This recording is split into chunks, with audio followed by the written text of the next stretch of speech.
আর কিয়ামতের মাঠে বহু নেকি ফ্রি ফ্রি পাওয়া যাবে। এটা কি জানেন? কিয়ামত অনেক নেকি বিনামূল্যে ফ্রি ফ্রি আসবে আমলনামায়।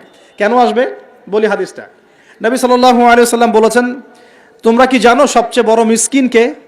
দরিদ্র মানুষকে, মিসকিনকে। সাহাবীরা বলছেন, আমরা তো মনে করি যার সম্পদ কম সেই মিসকিন। নবীজি বলছেন, না, প্রকৃত মিসকিন সে ব্যক্তি নয়। প্রকৃত মিসকিন সে ব্যক্তি যে কিয়ামতের মাঠে উঠবে উহুদ পাহাড়ের সমান নেকি নিয়ে উঠবে। উহুদ পাহাড় দেখেছেন তো? বিশাল পাহাড়। উহুদ পাহাড়ের সমান নেকি নিয়ে উঠবে।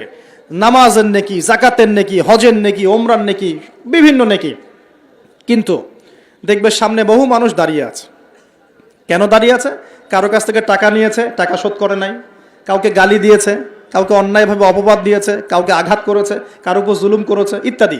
বিভিন্ন রকম মানুষের সাথে জড়িত পাপ ছিল, ঠিক আছে? কারো গীবত করেছে, কাউকে তহমত দিয়েছে ইত্যাদি। এখন আল্লাহ পাক বলবেন, এই ব্যক্তির নেকির যে পাহাড় আছে এখান থেকে নেকি নিয়ে ওদেরকে দিয়ে দাও। বলেন নাউজুবিল্লাহ। নেকি আস্তে আস্তে ট্রান্সফার হবে। এই যে আমরা যে ব্লুটুথ শেয়ার ইট, মনে আছে? ব্লুটুথ শেয়ার ইট পাস হয় যেভাবে, আল্লাহ পাকের প্রযুক্তি হবে আরও অনেক অনেক উন্নত। মুহূর্তের মধ্যেই নেকি ট্রান্সফার হয়ে যাচ্ছে। এরপর নেকি যেতে যেতে সব নেকি যদি শেষ হয়ে যায়, আল্লাহ না করুক, তখন আল্লাহ পাক ফেরেশতাদেরকে বলবেন, ওদের গোনাগুলো থেকে গোনাগুলো বেছে বেছে এর আমল নামে যুক্ত করো। বলেন নাউজুবিল্লাহ। এরপর এই ব্যক্তি এই বিশাল বিশাল নেকি অর্জন করার পরেও জাহান্নামে যেতে হবে। আল্লাহ পাক হেফাজত করুন আমাদেরকে, বলি আমিন। তো মানুষের সাথে জড়িত পাপটা খুব ডেঞ্জারাস।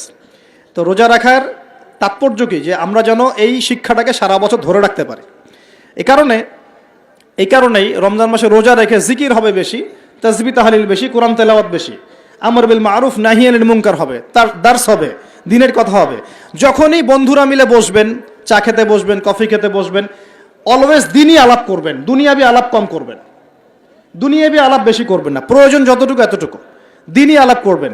কারণ মানুষ জান্নাতেও যদি চলে যায়, মানুষ জান্নাতে চলে গেলেও ওই সব সময়ের জন্য আক্ষেপ করবে, আফসোস করবে, দুনিয়াতে যেই সময় সে আল্লাহকে স্মরণ করে নাই, রাসূলের নামে দরুদ পড়ে নাই। তাহলে যদি কোনো জায়গায় বসে পড়েন, বসে পড়ে আলোচনা করতে থাকেন, ওঠার আগে কমপক্ষে বলবেন, সুবহানাকা আল্লাহুম্মা বিহামদিকা আশহাদু আল্লা ইলাহা ইল্লা আনতা আস্তাগফিরুকা ওয়া আতুবু ইলাইক।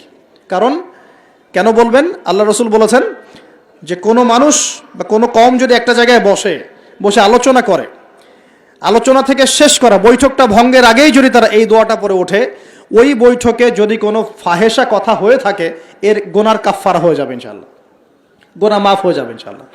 আর যদি ওই বৈঠকে ভালো কোনো কথা হয়, ওই কথাগুলো কিয়ামতের মাঠে তার জন্য দলিল হবে ইনশাআল্লাহ। তো এই দোয়াটা পড়ার চর্চা করবেন।